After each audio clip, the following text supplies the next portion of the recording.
নমস্কার বন্ধুরা, আমার রান্নাঘরে আপনাদের সবাইকে স্বাগত জানাই। আজকে মিষ্টির দোকানের মতন পারফেক্ট কিভাবে ঘরেই সিঙ্গারার রেসিপি বানানো যায়, তো ওইটাই আমি নিয়ে এসেছি। কিন্তু শুধু আলু দিয়ে না, আমি এতে পনির দিয়ে সিঙ্গারার রেসিপিটা করেছি। আপনারা পুরো দেখুন।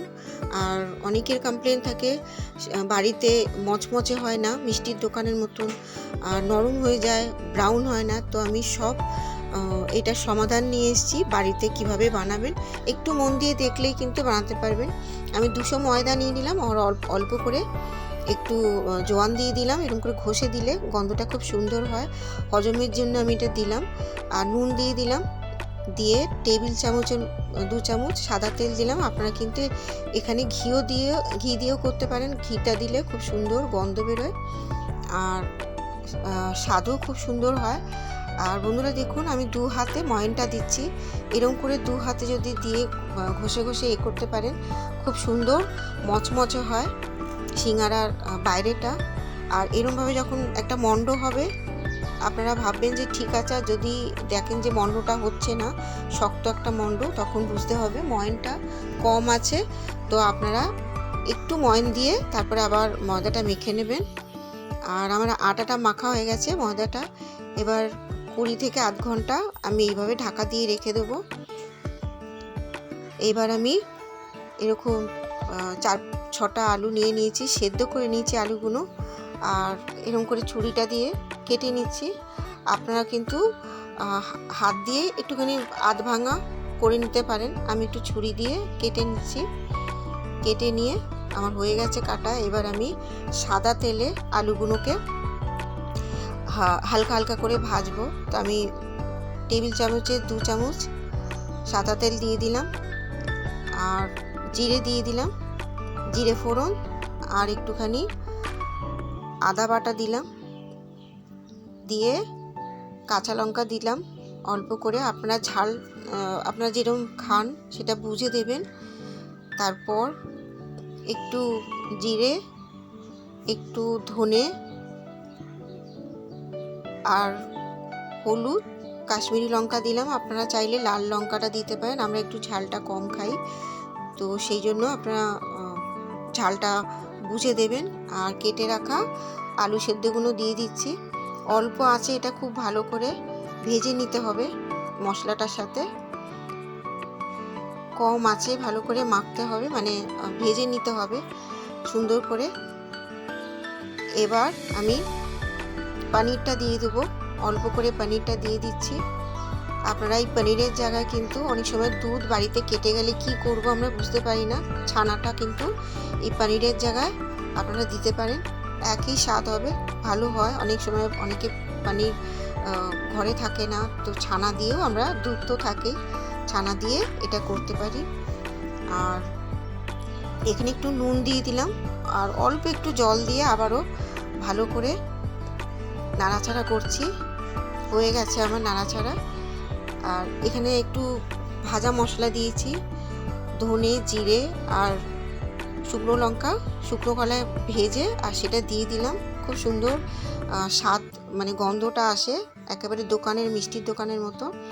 আর একটুখানি ময়দাটা আমার হয়ে গেছে, আর একটুখানি ঠেসে নিয়ে এবার লেচি করে নিচ্ছি। তো মাঝারি আকারের একটা লেচি বানিয়ে নিচ্ছি, এই যে দেখুন। আর বন্ধুরা, এই আমরা কিন্তু সিঙ্গারার জন্য যেটা পুরটা করব, মানে পুরটা যে মানে খোলটা বানাবো, সেটা কিন্তু লুচি যে আমরা খুব পাতলা করি, বেলি, লুচি থেকে কিন্তু এটা একটুখানি মোটা হবে। আর মাঝ বরাবর এরকম করে ছুরিটা দিয়ে কেটে নিলাম, এই যে দেখুন। আপনারা ওপর দিকে লম্বাটে করে জলটা লাগাতে পারেন, তো আমি এইরকম আড়াআড়ি জলটা লাগালাম, একই হবে। আর এরকম একটা দেখুন খুব সুন্দর সিঙ্গারার জন্য একটা কোণ হয়ে গেল। আর এইখানটা কিন্তু ভালো করে চেপে দিতে হবে, না হলে কী হবে, যখন তেলে দেওয়া হবে পুরটা বেরিয়ে যাবে, ফেটে যাবে। তো এটা সবসময় খেয়াল রাখতে হবে ভালো করে। আর এখানে আমি জলটা দিলাম না, আপনারা কিন্তু মুখে একটু জল দিতে পারেন, জল দিয়ে তারপর মুখটা বন্ধ করে দিতে পারেন। আমি ঠেসে ঠেসে পুরটা দিয়ে দিলাম একটুখানি শাড়ির মতন, এই যে এরকম করে কুচি দিয়ে দেবেন, একটা ভাঁজ দিয়ে দেবেন, তাহলে একদম মিষ্টির দোকানের মতনই হবে। মনে হবে না যে আপনি এটা বাড়িতে বানিয়েছেন। আপনার গেস্ট বা বাড়ির কেউ যখন দেবেন, তারা ভাববে যে দোকান থেকেই নিয়ে এসছেন। বাড়িতে যে আপনি নিজে বানিয়েছেন কেউ বুঝতেই পারবে না। তো একইভাবে একটু জল লাগিয়ে নিলাম সাইডটা, আবার ভালো করে চেপে দিতে হবে মাথাটা আর মাঝখানটা, নাহলে কিন্তু পুর বেরিয়ে যাবে। আর ভালো করে ঠেসে ঠেসে পানির আলুর পুরটা আমি দিয়ে দিচ্ছি। দেখুন, যত ঠেসে ঠেসে দেবেন তত ভালো লাগবে। আর চেপে চেপে একটু নিচের দিকে দিচ্ছি। আর আবারও একটা ভাঁজ করে, আমি জল দিলাম না, আমার অভ্যেস হয়ে গেছে। আপনারা কিন্তু একটু মুখটায় জল দিয়ে তারপর মুখটা বন্ধ করবেন, তা নাহলে অনেক সময় বেরিয়ে যেতে পারে।